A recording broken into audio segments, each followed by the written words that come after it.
why we are here today. Because, okay, look at the mini convention, for example. The Board of Trustees set up a committee to say, what do we do? Committee headed by Wakil Adamawa, former governor of Osun State, former deputy governor and chief of staff to President Jonathan Ogedeme, Senator Zainab Kure, and two other people came up with a report. Look, let's not go for this convention. Let's set up caretaker committee.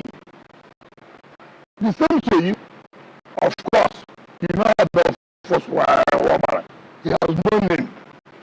You know he has no name. But just mention his name. I don't know, but he has no name. That does not mean that that's the name. They don't know what you do as the Senate President. Just about 15 million naira. Everybody is aware of that. He went, the night denied, and said, oh, the committee was compromised. There are two judgments of the Federal High Court. Justice Omotacho and Justice Lee. Substantive judgment, not others. See, making the whether frustration can make you do a lot of things that will cause damage. He went to the State High Court to obtain an ex parte order. State High Court to obtain an ex parte order for them to still go on with that convention. How could the ex parte order override substantive judgment of two courts? Of course, he had done his so-called convention. INEC was not there. INEC refused to recognize them. Then, in that same matter, INEC filed a preliminary objection to say that, look, court, you have no jurisdiction over us. Why would we be a party to this? And the court agreed and struck at INEC name. So there was nothing binding on INEC. The same person now had gone to the Federal High Court in Ibadan to recognize them.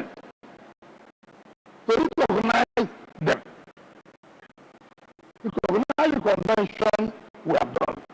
A convention of Federal High Court has said you can don't go ahead and do. You have disobeying the court judgment. You now find at the Federal High Court now in Ibadan that look, the compromise of principal officers. That has not been settled. We have gone again to file a Federal High Court in Abuja against police on seeing the secretary said we can use. Why not wait for the Federal High Court to say, okay, you are the legitimate principal officer. So the point I'm making is not, look at what PDP is today.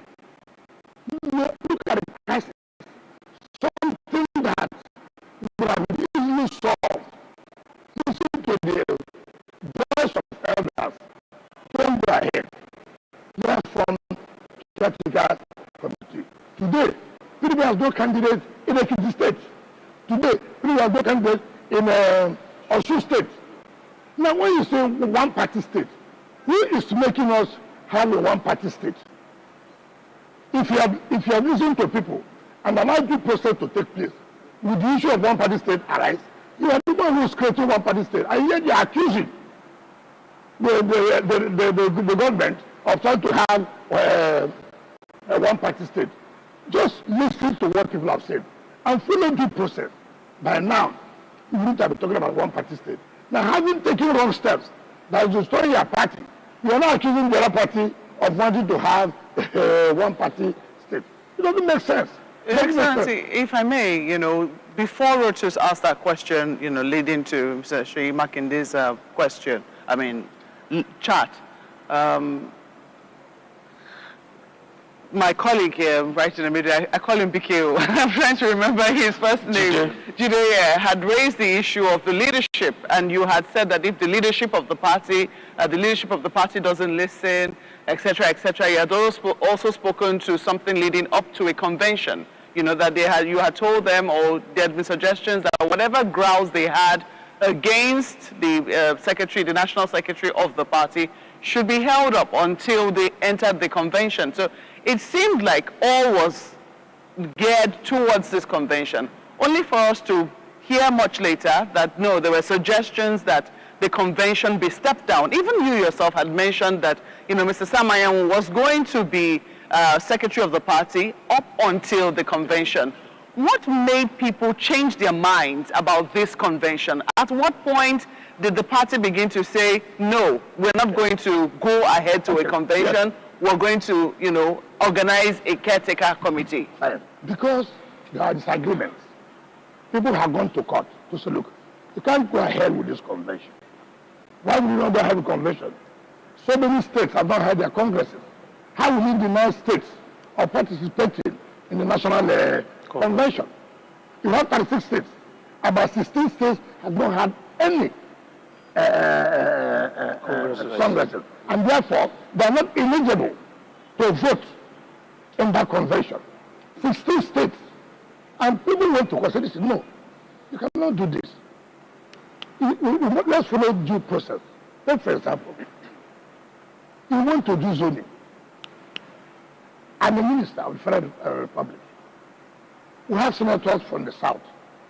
What Sheyi Makinde did was to call a few people and take them to Lagos and say that, oh, that they have zoned the offices that came to the South. How will you do that? How will you disqualify very prominent members of the party? Is this ambition I'm talking about? Is this ambition? And people say, look, it is not going to be possible. If things are not done correctly, this is where it's going to lead us. And that was why they now formed this elders committee to look into the matter and bring us suggestions on the way forward. Were all parties agreed to that elders committee? Of course, of course. You know, when they came to me, I told them because of the respect I have for them. Ordinarily, I wouldn't want to participate because I have respect for them. Look at the old man who's the chairman of the committee, who's not like 80-something years. Look at the former governor of Osun. Look at Senator Zarab Ekure. And when I told them all this, look, the only way out, if not for selfish interest, let us agree, come together, form a committee so that we'll now take it from there. But if you are going ahead with this kind of convention, where 16 states will be denied the opportunity to participate, and where some people say, look, you went and took form without allowing people collecting funds to participate, that is leading to crisis. And that's why I say, look, the way you run your business is not the way you run a party. Party is a different thing. It's not about you have money, you're a billionaire. No. It's a different ball game. Yeah, but you have to be careful. But there are other elders in the party. Yes. Someone like Senator, I beg your pardon. Yeah, he was a senator, George, of Lagos State. I'm trying to remember his name. Bode George of Lagos. Yes. Who announced? Who was at that convention and who announced your expulsion from the party? So that's why again, people like Bode George have nothing to contribute to this party. Since 1999, Bode George was the deputy national chairman of PDP. Have PDP ever won in Lagos? Since 1999, he claimed as a leader. They've won seats in the House of Reps. No, what is winning? We are talking about Lagos State. That you win one seat for how many years? since 1990 now. The only thing is PDP strong. You use the PDP strong based in River State. We will produce everything you want to produce based in another state. But in your own state, you are not able to win anything since 1999. So how can you allow such a person to begin to dictate to the party? You see, party means that what can you contribute? As I sit here, as a PDP member, and anybody who knows my position knows my position, we said, if you don't do this right, we will not support this. I will support the president. However, in the National Assembly, governorship, and state assembly, PDP won. That means we have something to contribute. You, every day, come out on national television to talk, because you have no job again. So when you say people like Bodeja, you're an old man, yes, but was not relevant. And he supported your agreement that, you know, there must be, how do I put it now, that, you know, the presidency must go to the South.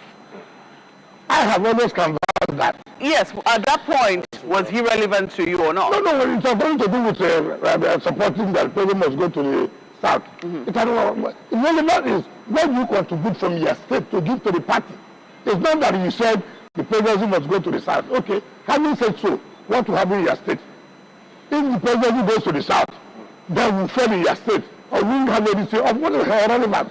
Simply because you said presidency should go to the South. If you mean that presidency should go to it, will mean that you have to work in your state for us to actualize it.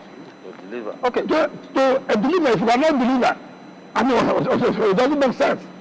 Okay, Your Excellency, there is now a 13-member caretaker committee led by Abdurrahman to manage the affairs of the party for the next 60 days. Yes. But under the constitution of your party, yes, sections 29 and 31 of the constitution of your party vests that power in the neck. Under which authority was this particular caretaker committee set up? That was NEC. Mind you, at the so-called Amala Convention that was held in Ibadan, of course, you know, people want to go and eat Amala, so that's why I call it Amala Convention. That had, remember, the chairman of the party, they had already abdicated, right?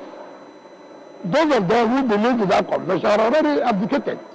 Now, the national secretary, the legal advisor, the deputy national legal advisor, the organizing secretary, and all of them are still members who said our tenure will expire December 9th. I'm a member of NEC. So NEC met and said, look, we cannot allow a vacuum. There cannot be a vacuum. Because if I allow a vacuum and their tenure expires, who will not allow the affairs of the party? Was there a quorum? Of course. No, but nobody has nobody come to challenge that there was no quorum. So, as it is today, in fact, we are even going to sue INEC. INEC has no choice but to recognize the caretaker committee. They have no choice. Because their tenure having expired. They don't expect that we don't caretaker to run the affairs of the party.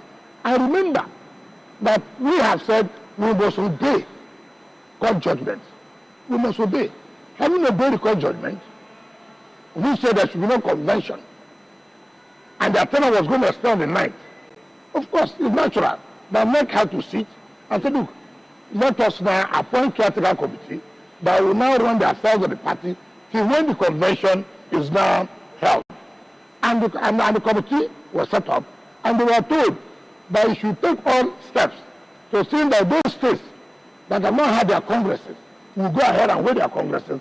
Thereafter, there will be a national convention. So, as it is today, the appropriate authority that can talk about PDP is the caretaker committee.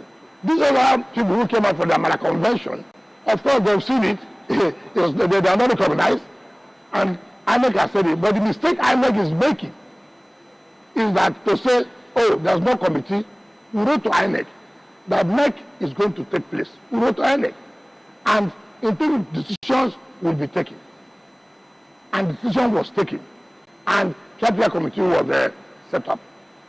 And you cannot allow that. No, it's not done anywhere. Okay, first, Honorable Minister, one of the most significant developments in that 2023 election cycle was the formation of the G5 governors in your party. Yeah. And Governor Makinde was a prominent member of that team. Now there's a political break in that your group. One of the things he said during his media chat, which trended, was that when he was when you were still in law school, he had already made $1 million. That also suggests that perhaps your political disagreement is now turning into something personal. So can you shed a bit of light on your political or personal relationship with Well, it's most unfortunate. I didn't come to talk about money. If he had $1 million, I thank God for that. And at least my sister is also enjoying that $1 million. If my sister enjoyed that $1 million, I'm also enjoying. But with due respect, that's why I say frustration. I ran for the presidential primary of PDP. I didn't say she used 1,000 naira in my primaries. I never saw it one day.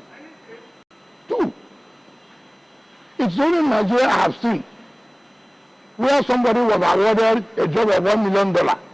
He made profit of $1 million. And nobody's talking about it. I just saw him one day. He brought a document that he made, that was given $1 million contract. And again, he made profit of $1 million. I pray to Almighty God that one day too, I will have a job of $10 billion and make profit of $10 billion. That means you won't do the contract. Well, that's what it has shown. That's what it has shown. But let us not be petty.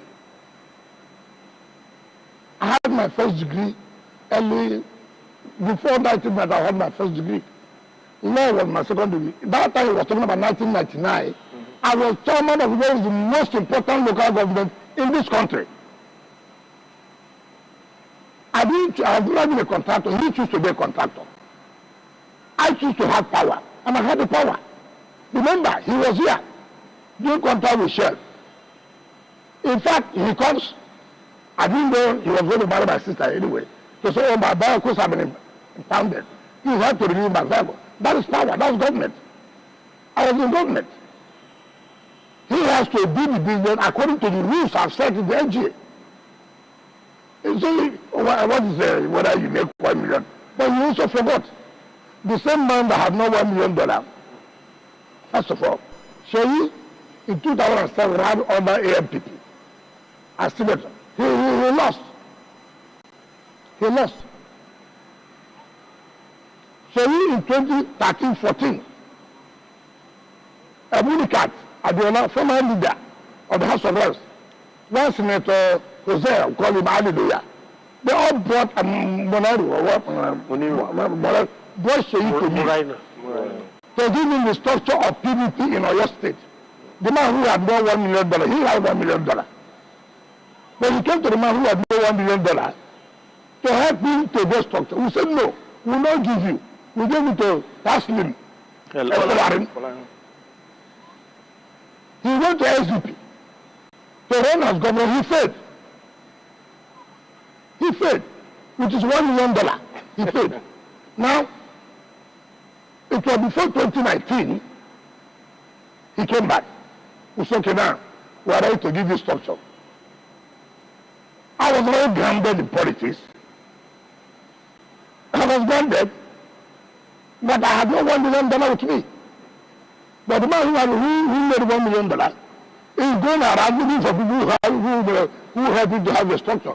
It was when we gave him that structure that Sheyi became governor in 2019.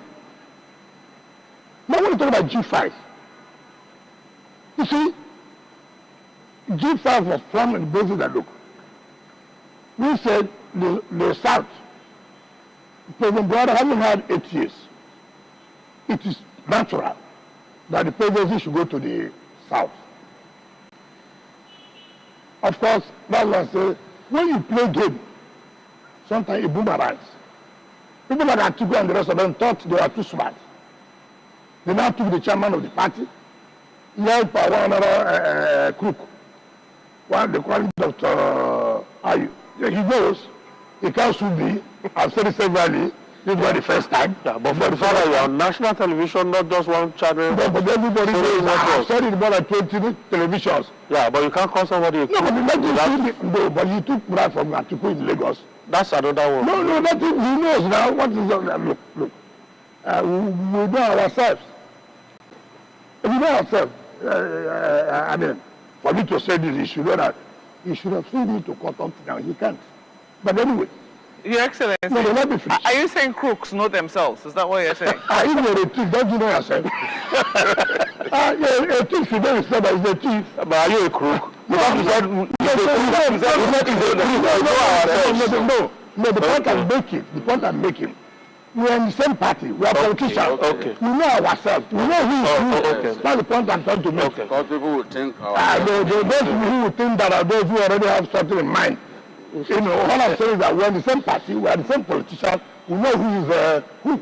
So, we say, look, you cannot have chairman at the same time have a provincial candidate.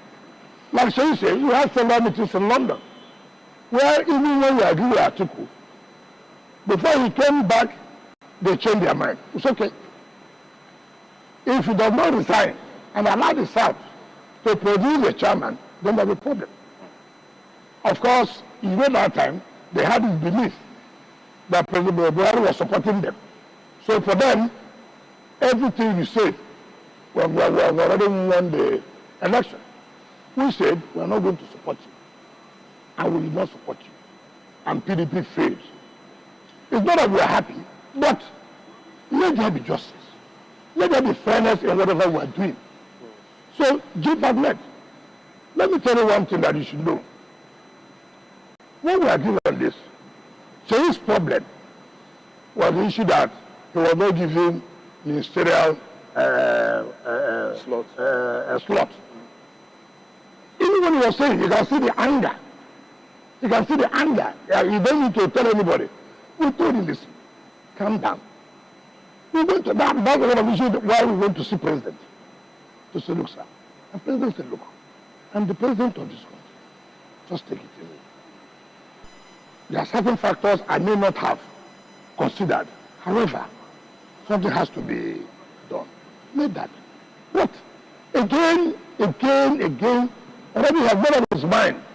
So this issue of, in fact, I remember now, by the time the rivers in job, had a reception for me in Patagot here. So when autumn, just to bring you back, when autumn, the former governor of Benue, they went to speak, he said that, look, we are going to support president to do second term. Sheyi Makinde, now, in Wednesday, replied on page of this paper that, why would you say such a thing? I called him. I said, yes. Even if he says so, you don't need to go and react. All he would say, just call a meeting. I said, look, this statement you made, it's too early to have made it. For you to do this, you are showing as if there is a division amongst us. Like I said, frustration has come in. And sometimes too, and you know, having made that $1 million early, he reacts. So it's because when he looks back, he sees the letter of $1 million. He forgot that Dangote was not the first person who made $1 million. But today, he's the richest man in Africa. You know? Could it be possible, sir, that all along, for a very long time, at different instances, Governor Makinde had shown to other members of the G5 that his own political interest, his own political future was completely different from that of the members of the G5. Like I said, when we met in Lagos, Judge's Hotel. We met in West Carlton, where I used to stay. We have met in his house. We said, look, you are the governor we have now. whatever that is going to happen in the Governors Forum and the caucus meeting, let us know, before we go for such meeting, we'll be able to know what to discuss. He never one day. And that's how we came to realize that he's behind removing Senator Samayan was to make sure he achieves the total control of the party. It was when we now saw that, look, this guy has a different thing in mind. And for us, I have asked him one day, listen, if you are going to run for president, tell us. We are the ones here that are going to make it happen. I'm not going to run because it would be unfair for me to run and stand in an election against the person who has appointed me. I mean, at least I have conscience. Even though people are rumoring, oh, the Mikhail of WIKE is going to run, you don't do this kind of thing. Now, I'm not doing this. I want the South to see me tell the president. But if you run now, how would you not think that you will do only one time? Will you go and negotiate with them that you will do one time? It's not going to work. And would they trust you? How do they trust you? Because you know, once you have the power, it's a different thing. So they will prefer for the president to even finish the 8 years than you to come and do 4 years, and then later, if both people you want to do second, let us, this has to be planned well. You have to be careful. But like I said, money can make you not to see well. You know, the kind of money the governors have now, you never saw it. That's why most of them make mistakes. They think everything is about money. When they do this way, look at the money that has come. In all my life, as governor for 8 years, I have never received in the Federation account throughout 1 year. I've never received 1 or 2 billion naira. Never. The records are there. This one now, you see, don't you remember, even states, when you thought that I'm now making budget of 1% to the trillion. Why? Because the removal of subsidy by the president, which was a great step, has not made money available to the states. And so most of them are blindfolded. And I tell people, money has its own limitation. Money has its own limitation. It's not everywhere people say money is everything. No. The areas money can go. But goodwill can go. Goodwill can go. So it's not everything that you think money will work. No. And you know Nigeria, it is unfortunate.